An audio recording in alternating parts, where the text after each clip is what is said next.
Marvel bringing Jessica Jones to life in November, I thought it's perfect time to give you the history of Jessica Jones.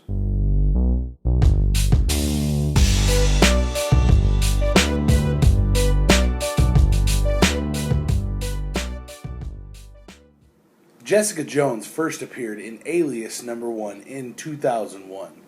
No, guys, not the Jennifer Garner TV show. No, not that Alias. This was Alias Investigations. It was run by Jessica Jones.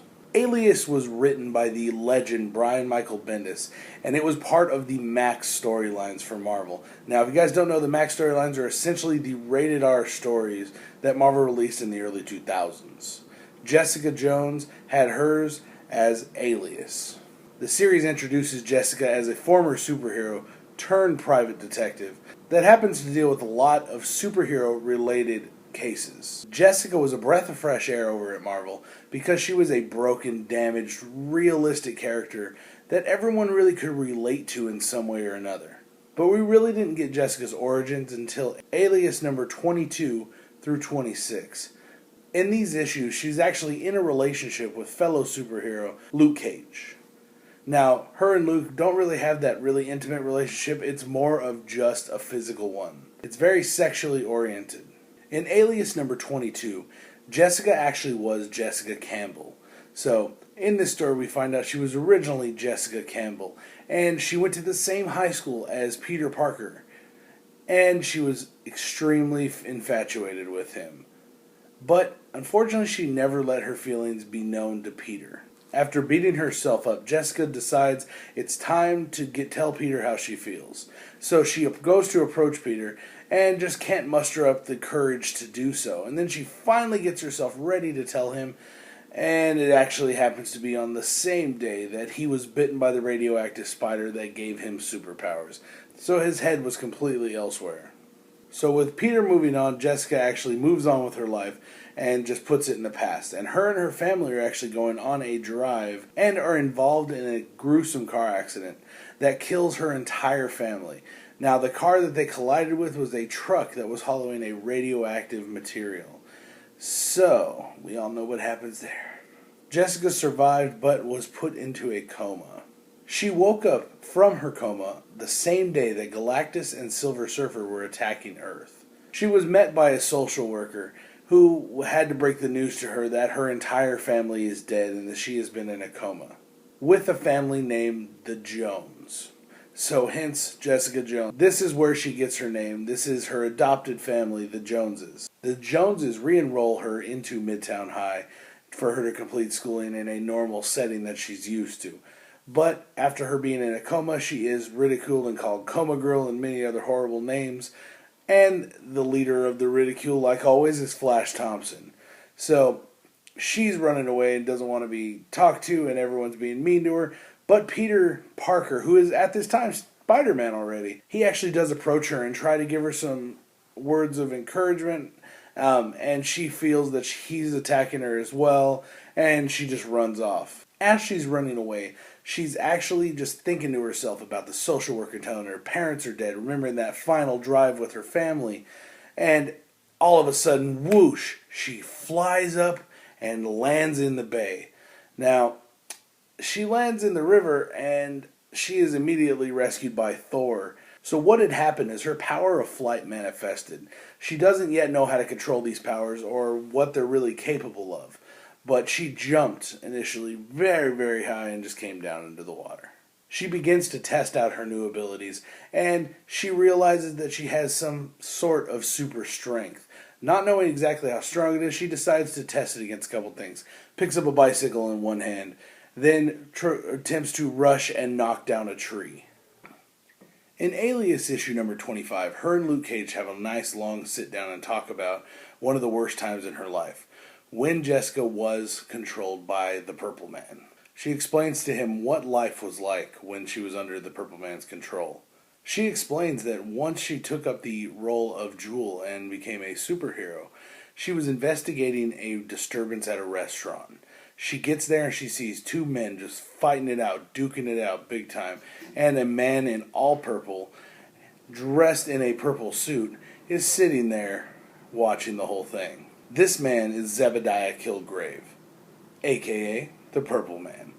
Now, he has a very unique set of powers. He can actually release a toxin from his body, which is a pheromone-based toxin, where he can actually control your mind. Now, as soon as he realizes Jessica is there, he takes her mind over immediately and tells her to undress herself. Right before she's actually going to expose herself, the cops roll up outside of the restaurant, and he tells Jessica to go take care of him. She explains further that for the next 8 months, she stayed under Kilgrave's control. So Kilgrave is a sick puppy because he can make you think and do whatever he wants. So he used to get into Jessica's mind and make her think she wanted to have sex with him. And at the same time, he would actually bring over a couple of random college students he found, control them, make them have sex with each other, make them have sex with him, and make Jessica sit there and watch and just beg to join in. But he would never, ever let her partake. He just made her sit there and watch and want to be part of it, but he was not ever letting it happen. So Kilgrave orders Jessica later on to go kill Daredevil. Since Daredevil's been causing nothing but problems for him and no one else has been able to take care of him, he figures she can. So he sends her off to go kill Daredevil.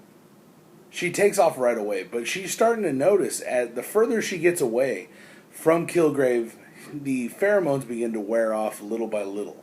But they do not wear off in time because on her way, she actually was still under the control and she attacks Scarlet Witch because she sees the red outfit and figures, oh, Daredevil is a red outfit, and goes and attacks Scarlet Witch. As soon as she realizes she just attacked Scarlet Witch, a member of the Avengers, she freaks out and she just starts trying to get the hell out of there. She is chased down by the Avengers, and Vision pummels her pretty bad because she just attacked his wife at the time. But Carol Danvers realized deep down that she was a hero and she was there to help. She was just being controlled. So she helped her escape. She grabs her and she takes off from the rest of the Avengers.